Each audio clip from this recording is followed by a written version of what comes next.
ਸਤਨਾਮ ਵਾਹਿਗੁਰੂ ਸਾਹਿਬ ਜੀ। ਸਤਨਾਮ ਵਾਹਿਗੁਰੂ ਸਾਹਿਬ ਜੀ। ਇੱਕ ਓੰਕਾਰ ਸਤਨਾਮ ਕਰਤਾ ਪੁਰਖ ਨਿਰਭਉ ਨਿਰਵੈਰ ਅਕਾਲ ਮੂਰਤ ਅਜੂਨੀ ਸੈਭੰ ਗੁਰ ਪ੍ਰਸਾਦ।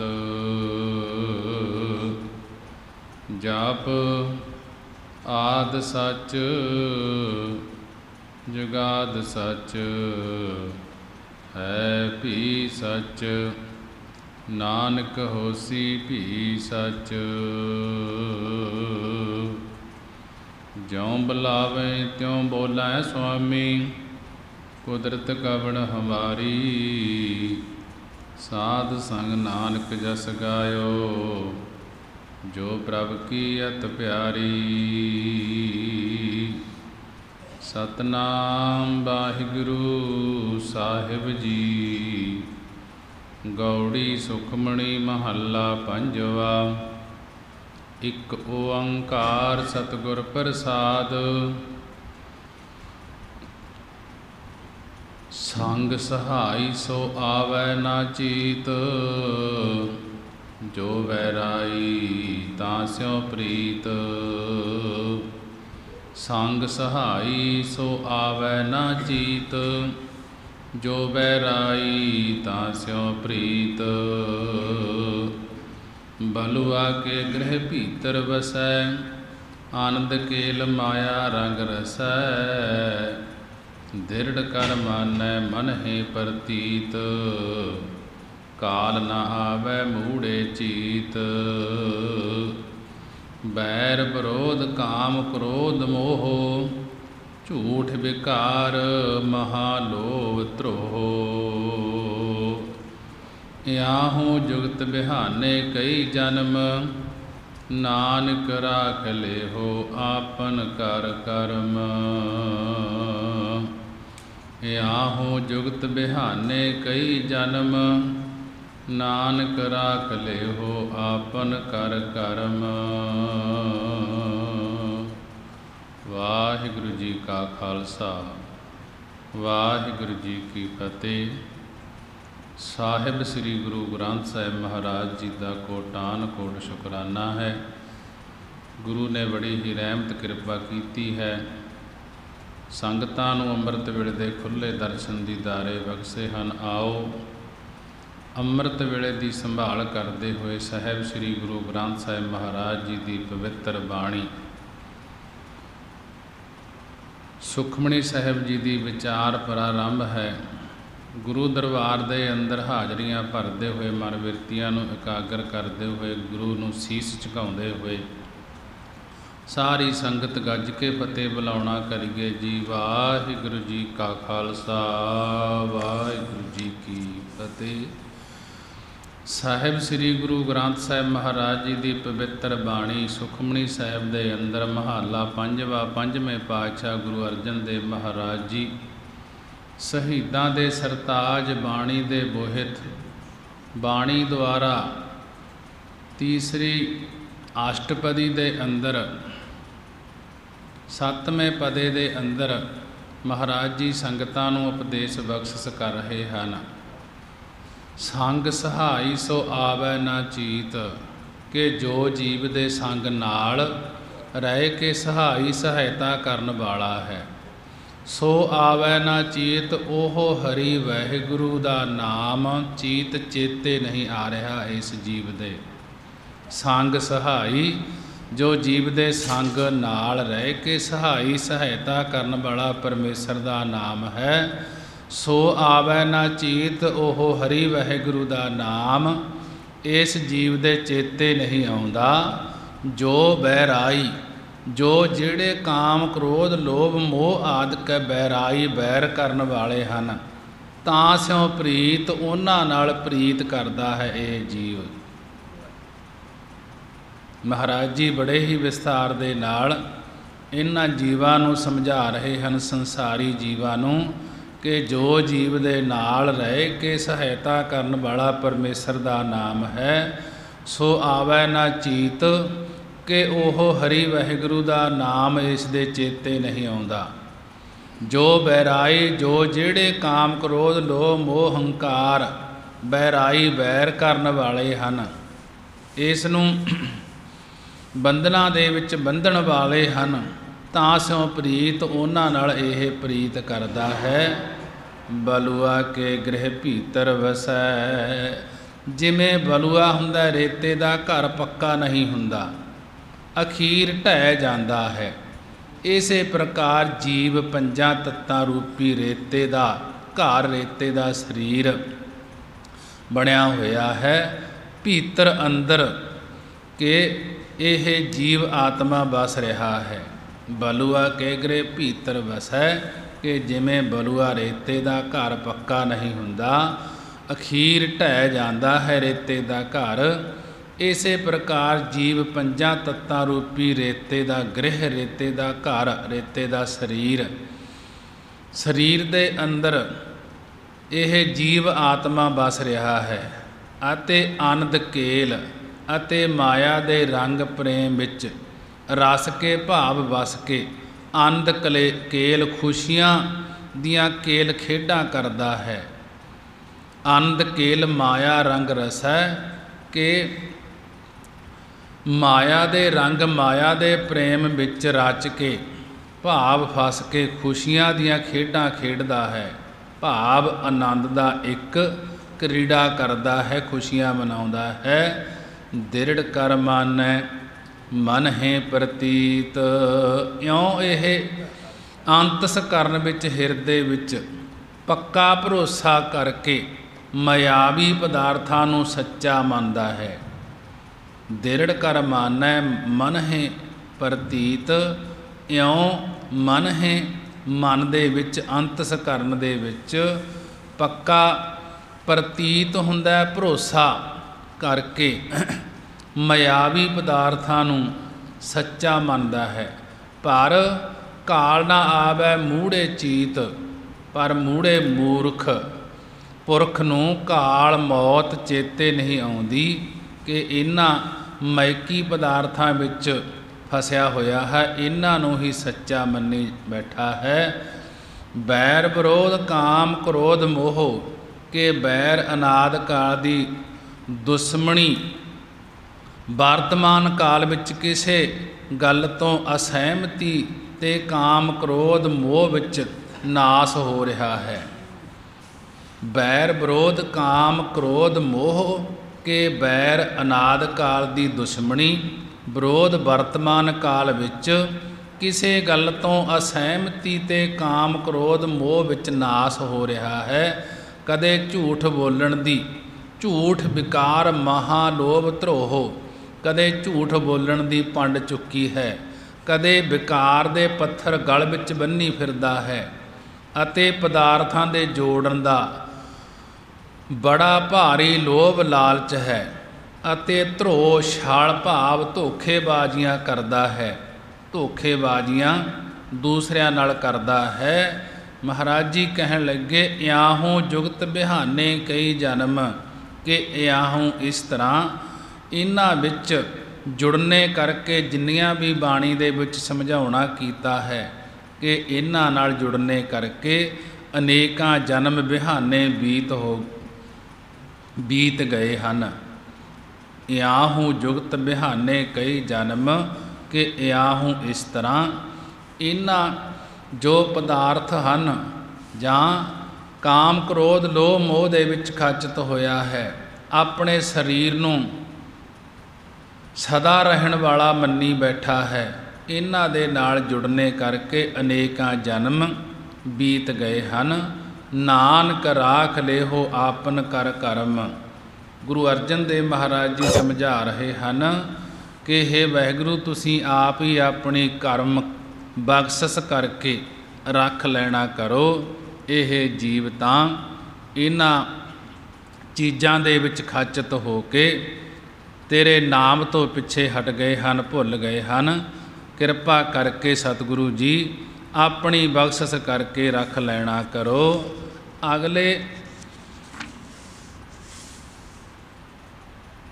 8वें पदे दे अंदर श्लोक दे अखीर ते महाराज जी गुरु अर्जन देव जी अरदास करन बारे समझा रहे हैं कि तू ठाकर तुम पह अरदास, हे परमेश्वर तुसी सारियां दे ठाकुर स्वामी हो।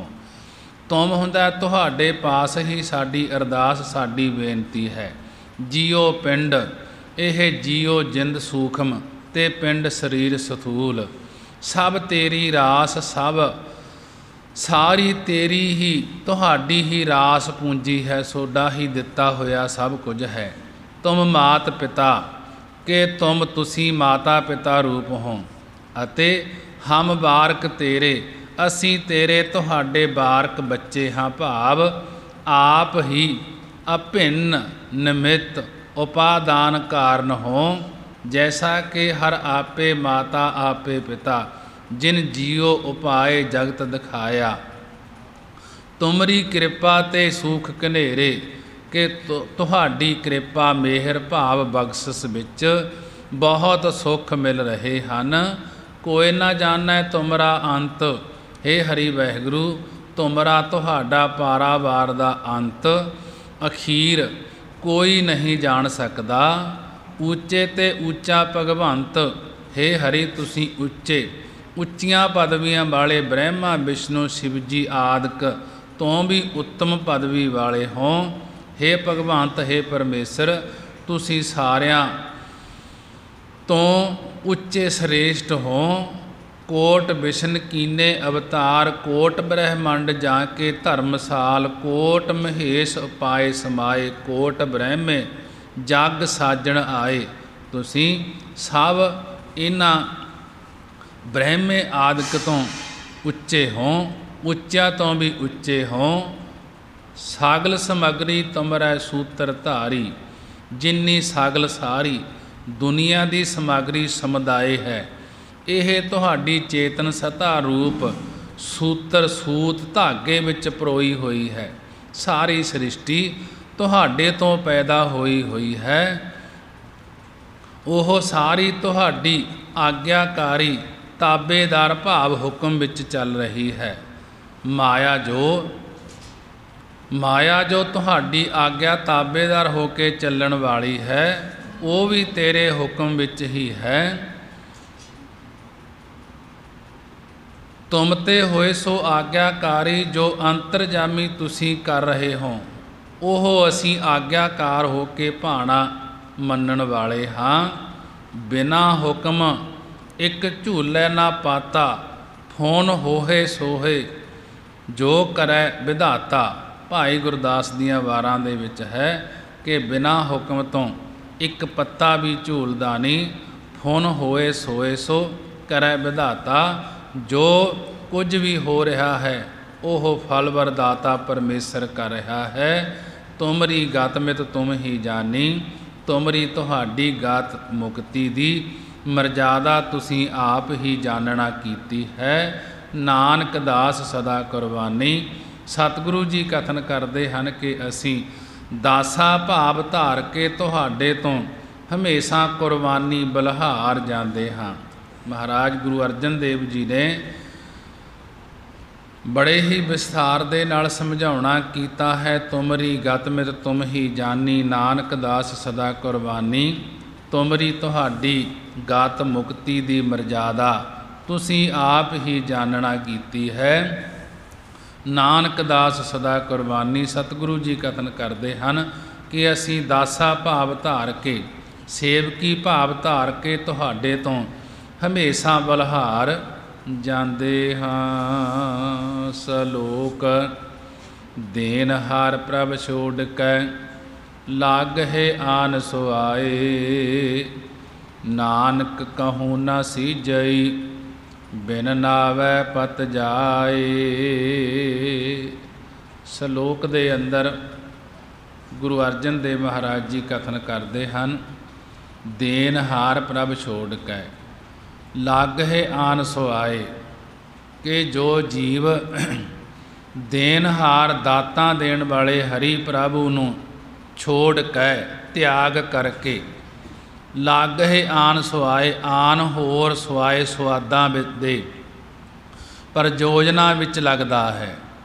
देनहार प्रभ छोड़ के जो जीव देनहार दातां दे देण वाले हरि प्रभु नूं छड्ड के त्याग के होर सुआदां विच दे प्रयोजना विच लगदा है। नानक कहूँ ना सीजई। सतगुरु जी कथन करते हैं ओह जीव कहूँ किसी प्रकार भी मुक्त नहीं हो सकता। बिन नावै पत जाए उस दी हरि दे नाम तो बगैर लोक परलोक विच पत इज्जत चली जाती है। महाराज जी ने श्लोक दे अंदर समझाउणा कीता है जो भी जीव देणहार दातां देण वाले हरि वाहिगुरू प्रभु नूं छड्ड के त्याग के होर सवादां दे प्रयोजना विच लगदा है। महाराज जी कथन करते हैं कि वह जीव किसी प्रकार भी सीजे ही मुक्त नहीं हो सकता। बिन नावै पत जाए उस दी हरि दे नाम तो बगैर लोक परलोक दे विच इज्जत चली जाती है। अष्टपदी 10 वस्तु ले पाछै पावै एक बस्त कारण विखोट गवावै। गुरु अर्जन देव जी अष्टपदी दे अंदर समझा रहे हैं जिमें किसी साहूकार ने अपने नौकर नूं 10 थैलियां धन दियां दित्तियां होण, ओह थैलियां लैके पाछै पावै के पिछे पाउंदा है। भाव एकत्र करके इकट्ठियां करके अपना कारोबार करन लग पवे। एक थैली शाहूकार ने उस नौकर नूं संभालण लई दे दित्ती कि यह मेरी अमानत संभाल के रखी, जद लोड़ हुई वापस लवांगे। पर वह नौकर लालच बस होके शाहूकार दी दित्ती हुई एक वस्तु भाव धन दी थैली दे कारण धन दी थैली दे वास्ते विखोट विशेष करके खुटियाई करदा होया अपना विश्वास गवा लैंदा है। महाराज जी ने बड़े ही विस्तार नाल समझाउणा कीता है। 10 वस्तु ले पाछै पावै एक वस्त कारण विखोट गवावै। कि जिमें किसी साहूकार दे कोल एक नौकर काम करदा सी। काम कार करदियां जद उस नूं कई साल बीत गए तां उस दे परती साहूकार दे मन विच दया आ गई कि इस नूं कोई वखरा कारोबार करवा देगे तां कि अपना गुजारा चंगा चला सके। यह गल सोच के साहूकार ने 10 थैलियां धन दियां दे के उस नूं वखरी दुकान पवा दित्ती अते एक थैली वखरी दे दित्ती, कहा कि यह मेरी अमानत रख छड्डी, जिस वेले लोड़ पई मैं तेरे पासों लै लवांगा। उसने चंगा कह के वो धन दियां थैलियां रख लईयां अते अपना चंगा कारोबार चलाया। कुछ समय बाद जब साहूकार ने आके अपनी एक थैली धन दी मंगी तां नौकर ने कहा थोड़े दिनां तक दियांगा। साहूकार चलिया गया। थोड़े समय पिछों जब फिर आके मंगया तां जवाब दे दिता अजे तैयार नहीं होया धन। आखिर कुछ फेरे पवा के मुकर ही गया कि मेरे पासों अजे रुपए नहीं निकल सकते। 10 वस्तु ले पाछै पावै कि 10 थैलियां धन दियां लैके नौकर ने पिछों दुकान विच सौदा पाउणा कीता। भाव सौदा लिया के दुकान भर लई। एक वस्त कारण विखोट गवावै। एक धन दी थैली जो साहूकार ने अपनी अमानत रखी सी उस थैली दे ना देण कारण नौकर ने अपना विखोट विशेष करके खुटियाई करन करके अपना भरोसा गवा लिया। एक भी ना दे 10 भी हिर ले। जेकर साहूकार एक भी ना देवे अते 10 थैलियां भी खो लवे तां तो मूड़ा कहो कहाँ करे। तो तां दसो ओह मूड़ा मूर्ख ਕੀ ਕਰ ਸਕਦਾ ਹੈ। ਇਸ ਦਾ ਅੰਤਰੀਵ ਭਾਵ ਕਿ ਇਸ ਪ੍ਰਕਾਰ ਪਰਮੇਸ਼ਰ ਸਾਹੂਕਾਰ ਹੈ, ਜੀਵ ਉਸ ਦੇ ਨੌਕਰ ਹਨ। ਉਸ ਹਰੀ ਪਰਮੇਸ਼ਰ ਨੇ ਸਾਰਿਆਂ ਨੂੰ 10 ਇੰਦਰੀਏ, ਨੱਕ, ਕੰਨ ਆਦਿਕ ਅਤੇ ਇੱਕ ਮਨ ਦੇ ਕੇ ਜੀਵ ਨੂੰ ਕਿਹਾ, 10 ਇੰਦਰੀਆਂ ਨਾਲ ਜੋ ਵੀ ਤੁਹਾਡਾ ਵਿਹਾਰ ਹੈ ਉਹ ਤੁਸੀਂ ਕਰੀ ਜਾਵੋ, ਪਰ ਮਨ ਨੂੰ ਸੰਸਾਰ ਵੱਲ ਨਾ ਲਾਉਣਾ। ਇਹ ਭਾਵ ਇੱਕ ਵਸਤੂ ਰੂਪ ਮਨ ਮੇਰੀ ਥੈਲੀ ਰੂਪ ਭੇਟਾ ਦੇਈ, ਮੇਰੇ ਵਿੱਚ ਮਨ ਲਾ ਛੱਡੀ, ਫਿਰ ਸਾਰੇ ਇੰਦਰੇ ਕੰਮ ਕਰਦੇ ਵੀ ਮੇਰੇ ਨਾਲ ਜੁੜੇ ਰਹਿਣਗੇ। ਮਨ ਪਰਮੇਸ਼ਰ ਨੇ ਕਿਹਾ ਕਿ ਮਨ ਮੇਰੇ ਨਾਲ ਲਾਈ ਰੱਖੀ। ਇਹ ਗੱਲ ਸੁਣ ਕੇ ਵੀ 10 ਵਸਤੂ ਲੈ ਪਾਛੈ ਪਾਵੈ, ਭਾਵ ਪਰਮੇਸ਼ਰ ਤੋਂ 10 ਇੰਦਰੀਆਂ ਲੈ ਕੇ ਜੀਵ ਨੇ ਸੰਸਾਰ ਪਿੱਛੇ ਪਾ ਦਿੱਤੀਆਂ, ਭਾਵ ਸੰਸਾਰ ਵਾਲੇ ਪਾਸੇ ਲਾ ਦਿੱਤੀਆਂ। ਏਕ ਵਸਤ ਕਾਰਨ ਵਿਖੋਟ ਗਵਾਵੈ, ਇੱਕ ਮਨ ਰੂਪੀ ਵਸਤੂ ਦੇ ਨਾਂ ਦੇਣ ਕਾਰਨ, ਪਰਮੇਸ਼ਰ ਨੂੰ ਮਨ ਨਾ ਦੇਣ ਕਾਰਨ ਵਿਖੋਟ ਗਵਾਵੈ, ਵਿਸ਼ੇਸ਼ ਕਰਕੇ ਖੁਟਿਆਈ ਕਰਦਾ ਹੋਇਆ ਆਪਣਾ ਵਿਸਾਹ ਗਵਾ ਲੈਂਦਾ ਹੈ।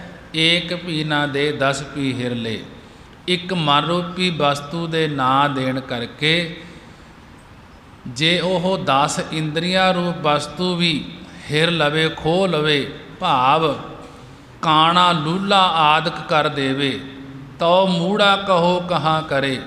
ਤਾਂ ਦੱਸੋ ਫਿਰ ਮੂੜਾ ਮੂਰਖ ਜੀਵ ਕੀ ਕਰ ਸਕਦਾ ਹੈ। ਮਹਾਰਾਜ ਜੀ ਨੇ ਬੜੇ ਹੀ ਵਿਸਥਾਰ ਦੇ ਨਾਲ ਸਮਝਾਉਣਾ ਕੀਤਾ ਹੈ। 10 ਵਸਤੂ ਲੈ ਪਾਛੈ ਪਾਵੈ, ਏਕ ਵਸਤ ਕਾਰਨ ਵਿਖੋਟ ਗਵਾਵੈ। ਪਰਮੇਸ਼ਰ ਦਾ ਹੁਕਮ ਸੀ ਕਿ ਧਰਮ ਦੀ ਕਿਰਤ ਕਰਕੇ ਵੰਡ ਕੇ ਖਾਈ, 10ਵਾਂ ਹਿੱਸਾ ਮੇਰੇ ਨਾਮ ਦੇਈ। 10 ਹਿੱਸੇ ਲੈ ਕੇ ਵੀ ਪਿੱਛੇ ਕਾਰੋਬਾਰ ਵਿੱਚ ਪਾ ਲੈਂਦਾ ਹੈ। ਏਕ ਵਸਤ ਕਾਰਨ ਵਿਖੋਟ ਗਵਾਵੈ, ਇੱਕ ਵਸਤੂ ਭਾਵ 10ਵਾਂ ਹਿੱਸਾ ਜੋ ਪ੍ਰਭੂ ਨੂੰ ਅਰਪਣਾ ਸੀ, ਉਸ ਦੇ ਵਾਸਤੇ ਵੀ ਵਿਸ਼ੇਸ਼ ਕਰਕੇ ਖੁਟਿਆਈ ਕਰਦਾ ਹੈ, ਇਉਂ ਆਪਣਾ ਜੀਵਨ ਬੇਅਰਥ ਗਵਾ ਲੈਂਦਾ ਹੈ। ਏਕ ਭੀ ਨਾ ਦੇ 10 ਭੀ ਹਿਰ ਲੈ, ਤਉ ਮੂੜਾ ਕਹੋ ਕਹਾ ਕਰੇ। ਹੁਣ ਇਹ ਜੀਵ ਇੱਕ ਹਿੱਸਾ ਵੀ ਗੁਰਾਂ ਨੂੰ ਭੇਟਾ ਨਹੀਂ ਕਰਦਾ, ਪਰ ਜੇਕਰ ਗੁਰੂ ਜੀ 10 ਹਿੱਸੇ ਵੀ ਇਸ ਕੋਲੋਂ ਖੋਹ ਲੈਣ, ਭਾਵ ਕੰਗਾਲ ਕਰ ਦੇਣ, ਤਾਂ ਫਿਰ ਦੱਸੋ ਖਾਂ ਮੂਰਖ ਜੀਵ ਕੀ ਕਰ ਸਕਦਾ ਹੈ। ਇਸ ਦਾ ਚੌਥਾ ਅਰਥ 10 ਵਸਤੂ ਲੈ ਪਾਛੈ ਪਾਵੈ, ਏਕ ਵਸਤ ਕਾਰਨ ਵਿਖੋਟ ਗਵਾਵੈ।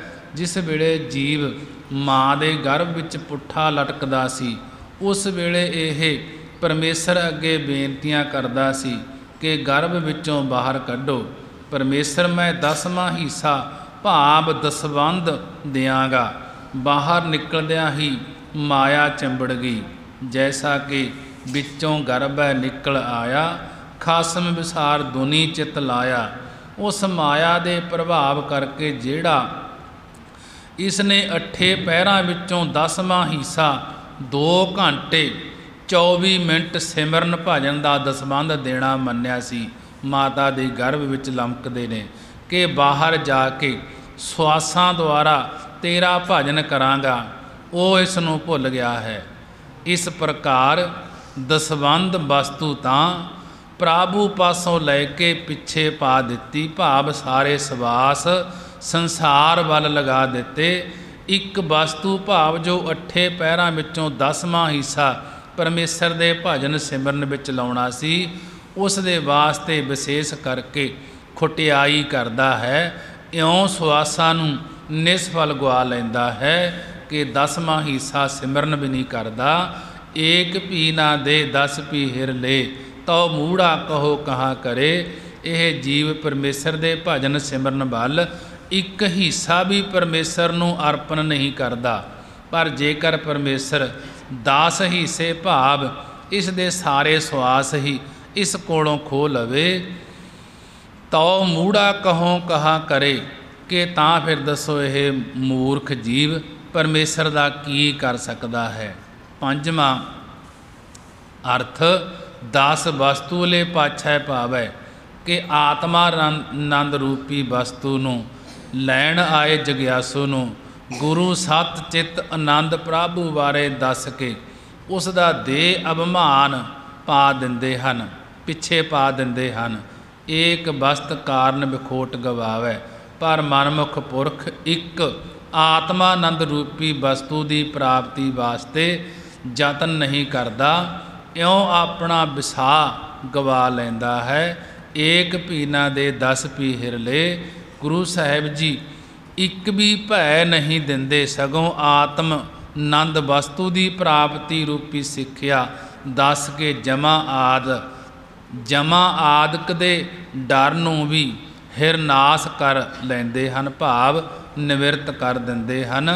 तो मूड़ा कहो कहाँ करे, तो तां दसो उसनूं मूढ़ता अमूढ़ता की कर सकती है, भाव जद स्वरूप विच स्थित हो जाता है तां फिर किस प्रकार वासना करेगा। जिस ठाकर स्यों नाही चारा, जिस ठाकुर मालक परमेश्वर नाल कोई भी चारा कोई भी जोर नहीं चल सकता। जिस ठाकर स्यों नाही चारा, जिस मालक परमेश्वर दे नाल कोई जोर नहीं चल सकता, तां को कीजै सद नमस्कारा, तां उसनूं सदा हमेशा नमस्कार करो। उस परमेश्वर नूं नंडौत वंदना करो जिस दे अगे कोई जोर नहीं चल सकता। जां कै मन लागा प्रभ मीठा, जिस दे मन विच जिस दे अंतस्करण विच हिरदे विच हरि प्रभु दा नाम मिठा प्यारा लग आया है। सर्ब सुख ताहूँ मन बूठा, सर्ब सारे सुख उस दे मन उस दे अंदर हरि वाहिगुरू ने बुठा हुंदा बसा दिते हन। जिस जन अपना हुक्म मनाया, जिस जन जिस पुरख नूं हरि वाहिगुरू ने अपना भाणा अपना हुक्म मनण रूपी मनाया है, सर्ब थोक नानक तिन पाया। सतगुरु जी कथन करते हैं कि उसने सर्ब थोक सारे पदार्थां नूं पा लिया है। अगंत साहू अपनी दे रास, खात पीत बरतै आनंद उलास। अगंत साहू, साहू साहूकार रूपी हरि ने जीव नूं अगंत गिणती तो रहत अपनी तरफों पदार्थां रूपी रास पूंजी देना कीती है। सूक्ष्म स्थूल ते कारण आदਿਕ देहां दी पूंजी देना कीती है। खात पीत ਵਰਤੈ ਆਨੰਦ ਉਲਾਸ ਕਿ ਉਸ ਪੂੰਜੀ ਨੂੰ ਲੈ ਕੇ ਇਹ ਜੀਵ ਆਨੰਦ ਹੁੰਦਾ ਖੁਸ਼ੀਆਂ ਨਾਲ, ਖਾਤ ਹੁੰਦਾ ਖਾਂਦਾ ਤੇ ਪੀਂਦਾ ਹੈ, ਅਤੇ ਉਲਾਸ ਹੁੰਦਾ ਉਛਲ ਉਛਲ ਕੇ ਭਾਵ ਆਨੰਦ ਸਹਿਤ ਵਰਤਦਾ ਹੈ। ਆਪਣੀ ਅਮਾਨ ਕਸ ਬਹੁਰ ਸਾਹੁਲੇ, ਜੇਕਰ ਸਾਹੂਕਾਰ ਰੂਪ ਪਰਮੇਸ਼ਰ ਆਪਣੀ ਅਮਾਨਤ ਧਾਨ ਇਸਤਰੀ ਪੁੱਤ ਧੀਆਂ ਆਦਿਕ ਨੂੰ ਦੁਆਰਾ ਮੋੜ ਕੇ ਲੈ ਲਵੇ, ਅਗਿਆਨੀ ਮਨ ਰੋਸ ਕਰੇ, ਅਗਿਆਨੀ ਬੇਸਮਝ ਪੁਰਖ ਬੇਸਮਝ ਜੀਵ ਅੰਤਸ ਕਰਨ ਹਿਰਦੇ ਵਿੱਚ ਗੁੱਸਾ ਕਰਦਾ ਹੈ ਕਿ ਹਰੀ ਨੇ ਮੇਰਾ ਸਭ ਕੁਝ ਇਉਂ ਲੁੱਟ ਲਿਆ ਹੈ, ਆਪਣੀ ਪ੍ਰਤੀਤ ਆਪ ਹੀ ਖੋਵੈ। ਇਸ ਤਰ੍ਹਾਂ ਕਰਨ ਨਾਲ ਜੀਵ ਆਪਣੀ ਪ੍ਰਤੀਤ ਆਪਣੀ ਪ੍ਰੀਤੀ ਭਾਵ ਭਰੋਸਾ ਆਪ ਹੀ ਗਵਾ ਲੈਂਦਾ ਹੈ। ਬਹੁਰ ਉਸ ਕਾ ਵਿਸ਼ਵਾਸ ਨਾ ਹੋਵੈ, ਫਿਰ ਉਸ ਦਾ ਬਹੁਰ ਦੁਆਰਾ ਵਿਸ਼ਵਾਸ ਭਰੋਸਾ ਨਹੀਂ ਹੁੰਦਾ।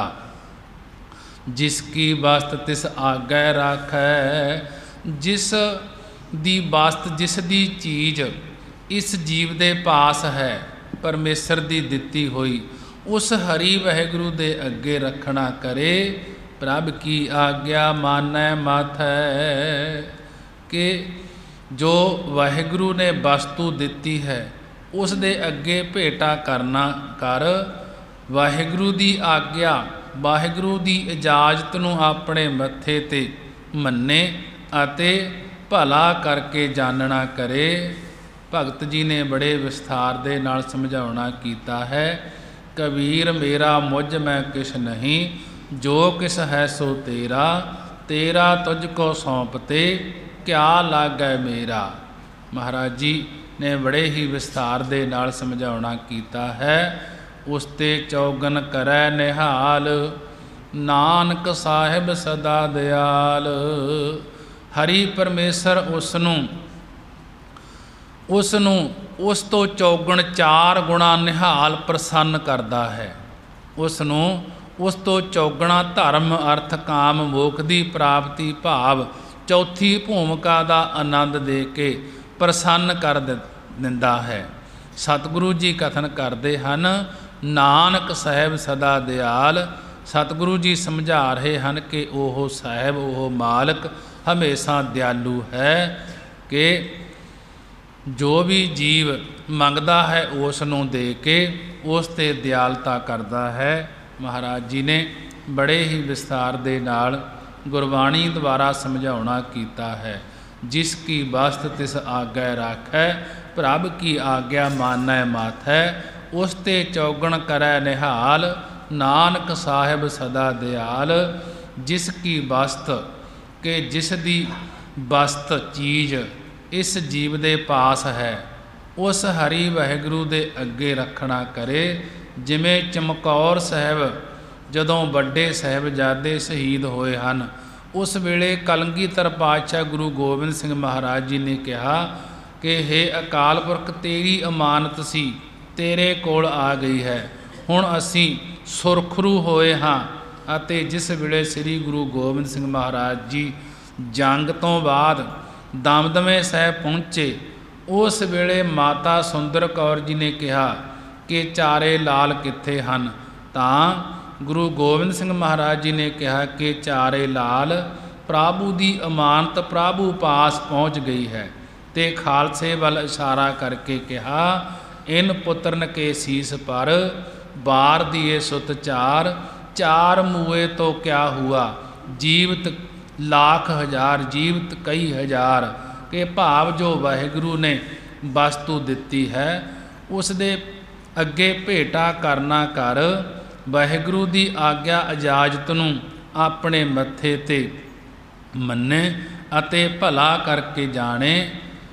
उस ते चौगन करै निहाल, हरि परमेसर उसनूं उस तो भी चौगुण 4 गुणा निहाल प्रसन्न कर दिंदा है।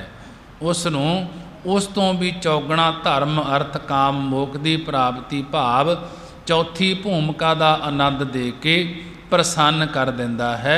नानक साहिब सदा दयाल। सतगुरु जी कथन करते हैं कि ओह साहिब मालिक हमेशा दयालु है। ओह अकाल पुरख वाहिगुरू 4 गुणा दे के फिर भी मंगदा नहीं। महाराज जी ने बड़े ही विस्तार दे नाल 5वें पातशाह गुरु अर्जन देव जी ने सुखमनी साहिब द्वारा विचार करवाई है। बाणी पढ़द्या तो एक नहीं अनेकां ही भुल्लां हो जांदियां हन। गुरु की संगत गुरु बख्शणहार है। होईयां भुल्लां दी खिमा। आओ समा हो चुक्या है। 6 पौड़ियां आनंद साहब का जाप करके अरदास बेनती करिए, महाराज किरपा करन। आईयां संगतां दी हाज़री दर प्रवान होवे। चलिया होया कदम लेखे विच लाउण। गुरसिੱਖੀ दियां नाम दियां दातां बख्शण महाराज। राम कली महा